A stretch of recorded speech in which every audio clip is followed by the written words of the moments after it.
Hello and welcome to this episode of Kennedy Saves the World. Let's be honest, it's Mike Rowe who really saves the world. He has done just phenomenal work as a New York Times best-selling author, an Emmy Award-winning TV host. He also is the founder and CEO of mikeroweWORKS, and he has gotten more people into trade school than I had prom dates getting me into broom closets. And that's really saying something. Mike Rowe, welcome to Kennedy Saves the World. That is a job. Yes. And thank you for all that. Yes. So much of it was true. And I'm so honored to be here. And I'm actually, my salivary glands have involuntarily activated. Well, it is happy hour. I know. And happy hour, I make everyone a cocktail. This is made with your Tennessee whiskey. Oh, my goodness. Noble, if I'm saying it correctly. You are. Okay. It is a fantastic spirit. Thank you. I've had it at Freedom Fest, and I was delighted because your team member that you work with gave me a recipe, which was a challenge, but I thought I was up to the task. That's Mary Sullivan. Yes. And this is her, this was, well, like all good things, this was a collaboration. But it really just started with two really thirsty people and some nearby bourbon. Yeah. So it is whiskey because it's Tennessee. Correct. And you had the recipe, you had the gumption, you had, I believe, the inspiration from your grandfather? I had the name. My pop was called Carl Noble with a K, Yes. Knobel. And he was the guy that Dirty Jobs was dedicated to. Oh, stop it. And then he was the guy that the mikeroweWORKS Foundation was dedicated to. Okay.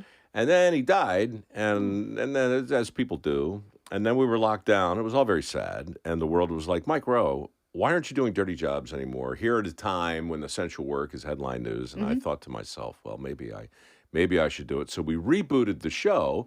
And coincidentally, Mary knew a friend in the whiskey business that had some 5-year-old bourbon in a barrel that the buyer didn't come through on. Wow. So I tasted it and I liked it and I bought it and I put my pop's name on it because that's the kind of guy I am. And now I'm sitting here with you sipping it. Well, let's toast to your pop, Carl Noble. to Carl Noble.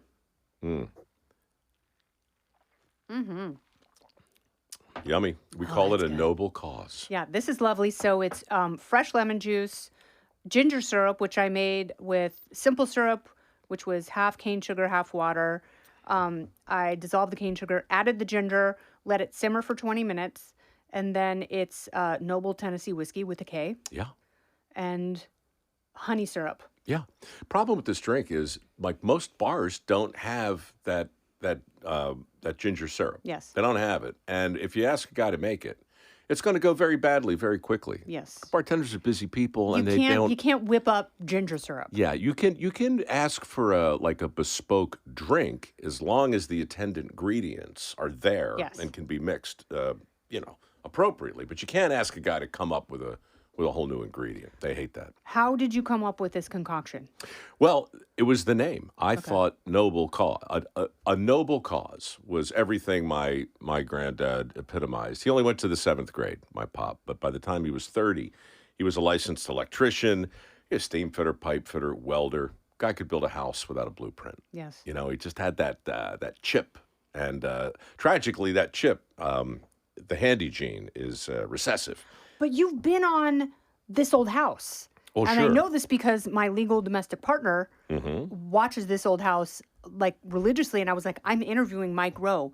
And he was like, holy do you know how many times he's been on This Old House? I'm like, I did I've not. been on it a few times. Those got, like, I grew up watching that too. Yeah. I mean, it's been on forever. I think it was like 38 seasons when I finally went on it. And the reason I still gravitate toward it is because that kind of old, stodgy, and I say that as a compliment, deliberate TV production, it's so, like, old and careful. And, like they only shoot on one camera. They walk into the shot, and then they smile, and they walk out of the shot, and then there's a cut. There's just, it's like a bowl of warm milk watching that show. And, of course, Norm and Bob and all the gang. Tommy. Oh, Kevin, God, useful they were the as best. tits on a bull. You know what they did? They wanted very much to try and reinvigorate the trades for the same, my foundation does the same thing. And Generation Next. they wanted very much to try and reinvigorate the trades for the same, my foundation does the same thing. And Generation Next. yeah, that was their push. Yes. And they called after going to our website, which is mikeroweWORKS, which, by the way, we're giving away $3 million this week in work ethic scholarships. Your people Amazing. should go get some. Shameless plug. But no, they went there to pattern Generation Next. And the more they looked at it, the more they liked it. And then they did the most extraordinary thing. They just called and said, look, we'll go to our sponsors and we'll raise a bunch of money for this effort. And what if you just give it all to you? Wow. And what if you give it away through your scholarship program to help train the next generation of skilled workers? And I thought for maybe half a second. And said, well, hell yeah. Nice. So they've raised, I don't know, it's like $500,000-$600,000 quick. Yeah. And that's what's going on. Don't go anywhere. More Kennedy Saves the World right after this. You know what this drink reminds me of? It's kind of like what we were just saying. Maybe you want a buzz. Maybe you like the feeling of a couple of shots of better than average bourbon. But maybe you want to take the time to muddle the ingredients yourself and create a delivery system that's a bit longer. Yes. And something you can savor a bit Yes. more, not just rushing right toward the main event. I went to Mom's Weekend at my daughter's college, and we had green tea shots.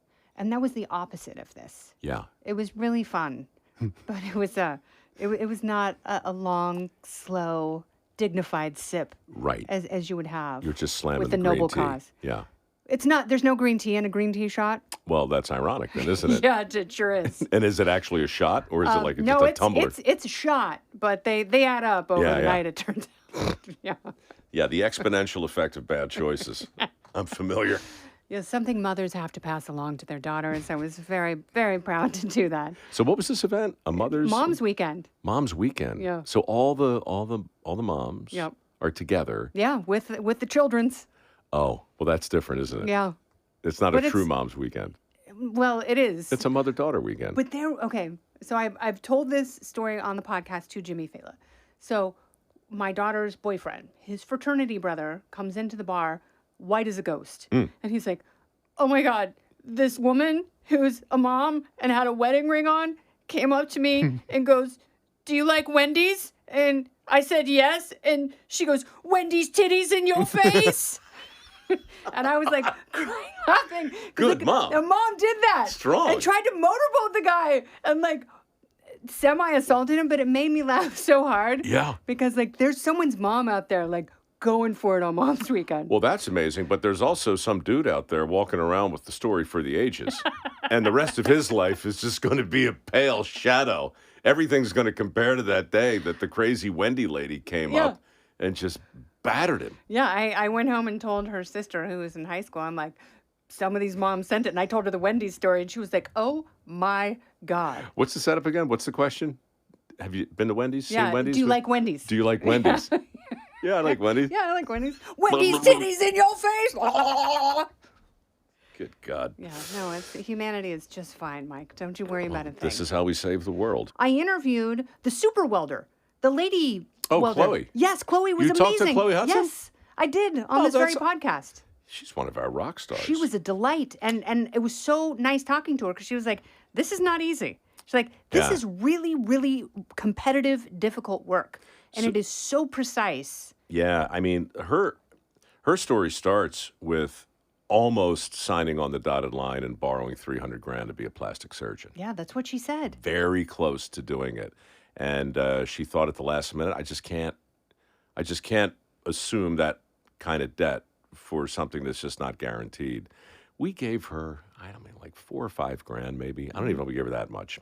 Just our scholarship program is designed to motivate the applicant to have enough skin in the game to apply for other scholarships. Like we typically don't do full rides, but we gave her enough to get a welding certificate. And just a few years later, she was making $150,000. I mean, it's unbelievable what absolute she's rock star. entrusted with. I know, I know. And the materials, she was describing the materials that she works with. And it is so difficult and truly so precise. It's like chemistry and science Yes. and high stakes, and don't bitch it up because there are consequences, you Yeah. know. And I mean, last I talked to her, Metallurgy.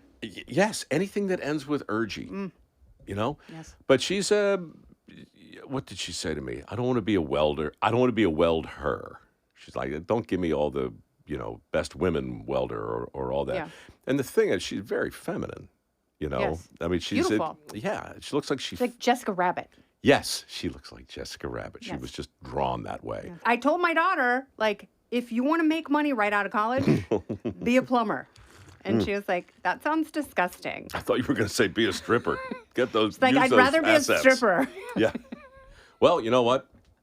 I mean, there's a plumber butt crack joke in there somewhere. I'm not going to make it. I'm just going to put it out there. It's implied. That's part of the problem. That's part of the problem with the whole plumbing industry right now. I mean, if to be moderately earnest for a moment, these stigmas and stereotypes, Kennedy, these myths and misperceptions that are keeping millions of kids from exploring these careers are rooted in the very kinds of trope to which you refer, i.e. the large plumber crack. I mean, your listeners right now, if I say plumber, it's impossible. You close your eyes, and he's a 300-pound dude, and his belly's tumbling out, and he's got the giant crack, and he's halfway under your cabinet or behind your refrigerator doing God knows what. Lord only knows. And you're just looking down and kind of washing your eyes out with bleach. There's 7.6 million open jobs right now, most of which don't require a four-year degree. There's 6.9 million able-bodied men, prime working age, who aren't working and who aren't even looking. And $1.7 trillion in student loans on the books. And I've said this to you before, but we're still doing it. We're lending money we don't have. The kids are never going to be able to pay it back, to train them for a bunch of jobs that really don't exist anymore, right? So the crazy thing is something has changed. I've been doing this for 16 years. And this morning I called my office to say, we're in the midst of an enrollment period right now. And I said, how many applications do we have in as of this morning? And the answer was 10 times more than we did a year ago today. Wow. That's bananas. Yeah. And that's because this Blue Forge Alliance stuff is happening. It's because the automotive industry has 70,000 openings. I mean, you can just go down the list. Oil and natural gas is hiring like crazy. Data centers and AI, they're 300,000 openings. It's bananas. And no one's really talking about it, at least not like that. People are still talking about unemployment and how many are unemployed. Well, the truth is that's an artifact of the Great Depression. That's an economic statistic that really doesn't mean what it used to mean. No, because when you have people who are simply not participating in the labor force, you know, to your point, a lot of people don't know where the participation is that is very satisfying work. Micro works. Micro saves the world. Well, I mean, Thank you for being here. one drink at a time. Oh, and people you should know, for God's sakes. People you should know. It's Where on- can people find it? Right on my YouTube channel. You'll laugh, you'll cry, then you'll laugh again, then you'll cry a little more, then you'll make yourself a noble cause. Well, you have to rehydrate. And hydration's important. And then you'll go to MikeroweWORKS and fill out a work ethic scholarship. And then you'll listen to my podcast. And then you'll go back and watch People You Should Know. And then after that, I don't really know. Read I books. don't- Watch no. old clips from Home Shopping Network. Get yourself a nice pop-up book and cuddle in for a long winter's nap. Amen. With 2 or 3 of these. All right. Delicious. This Thanks, has been Kennedy Saves the World, along with the great Micro. I'm Kennedy. Great. I Great. know. Very great. Greatness abound. B plus. Listen ad-free with a Fox News Podcast Plus subscription on Apple Podcasts, and Amazon Prime members can listen to this show ad-free on the Amazon Music app. Oh, go ahead and leave me a review while you're there. I'd love to hear what you have to say. You've been listening to Kennedy Saves the World on the Fox News Podcast Network.